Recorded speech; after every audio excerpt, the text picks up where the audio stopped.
Yun, so breakdown tayo ng kung magkano yung nagastos dito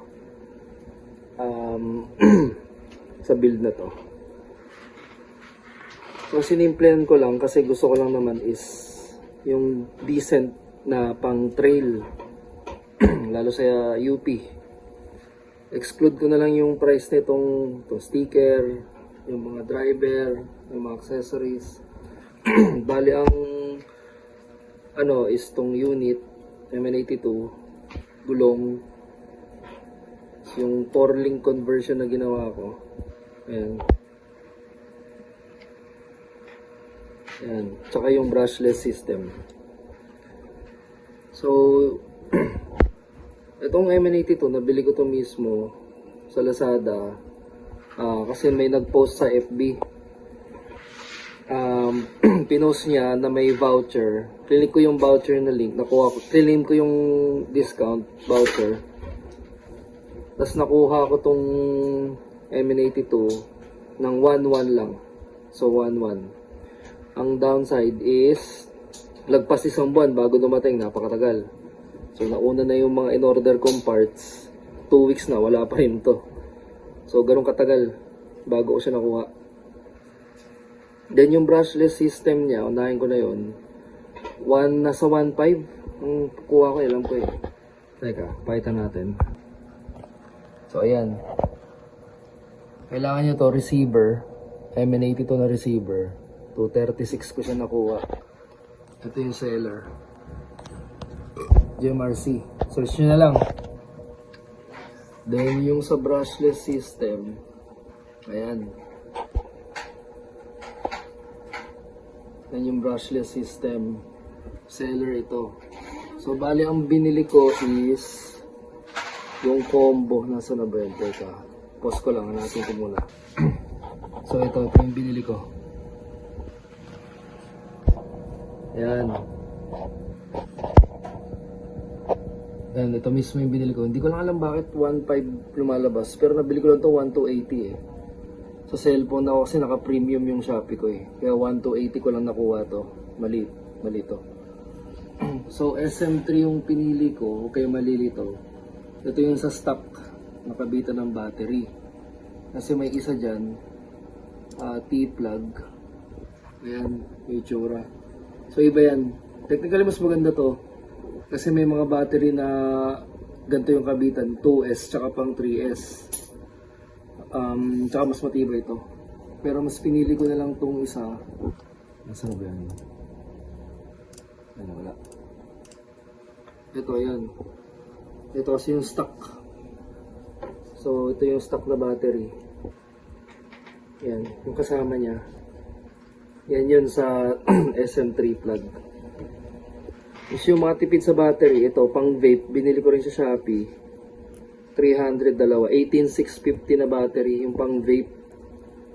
Tapos ito rin, adapter, bumili ako, pinawiring ko na lang. Ito pala yung tsura nun, no? Ito yung stock eh. Ayan.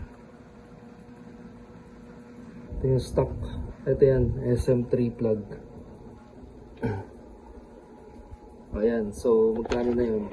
May pause natin ulit. So, bili ko dun sa ano is 1.1 plus 236 yung receiver plus 1.280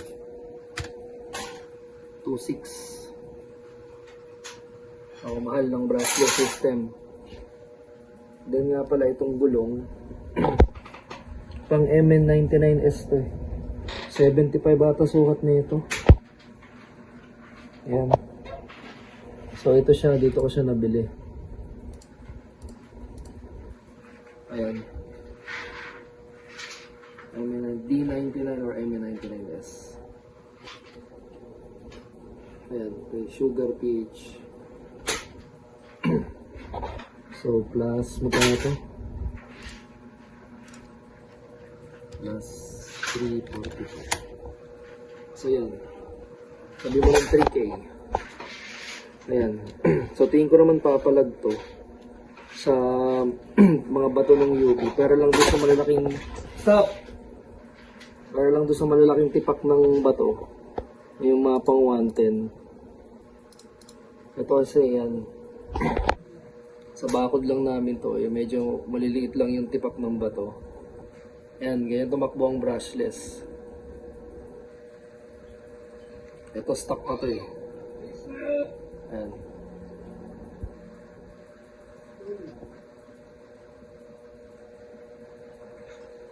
Parang mabagal lang. So ito palang 4 link. Ito ko nagkamali eh. Wait lang. So ito 4 link. Kamali ako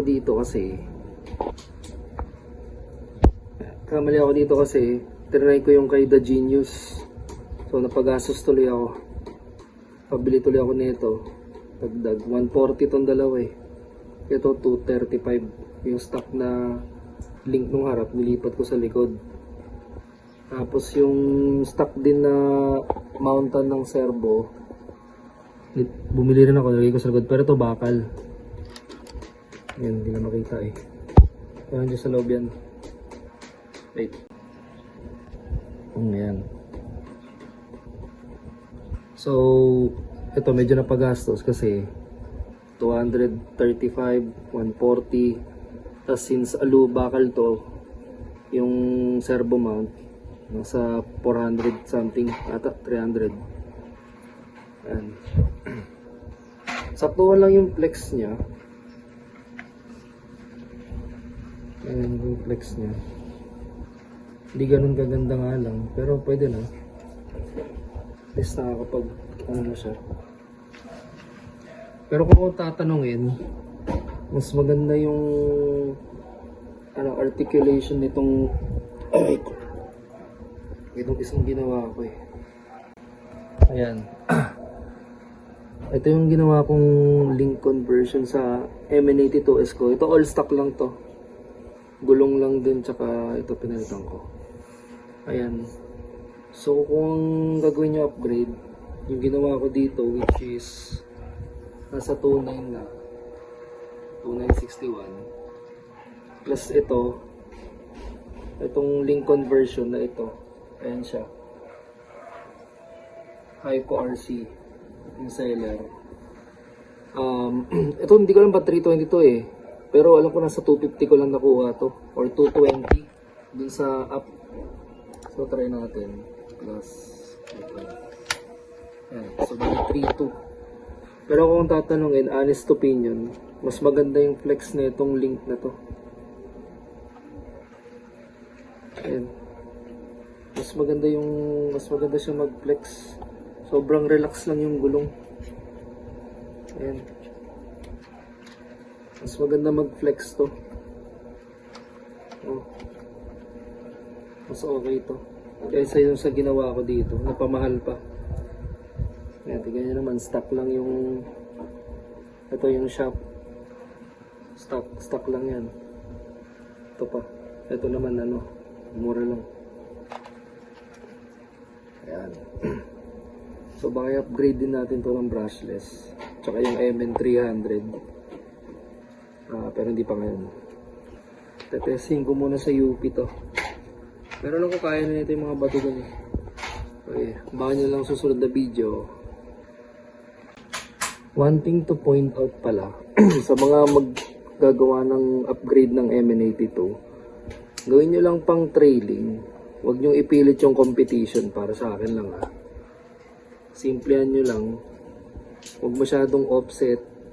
Huwag masyadong mataas. Katulad nito. Teka lang. And so kasi dami kong nakikitang mga build na alam mo yun, yung sobrang offset, nandito na yung gulong. Yung iba naman ito siya, di ba? Yung gulong nandito na. Sobrang taas. So wala na yung naging high center gravity. Parang ganito oh. Ayan oh. Diba? Sobrang taas. Maganda to kung padadaanin mo lang sa patag na may mga bato-bato, ganun-ganun lang siya. Pero paano kung akyatan na?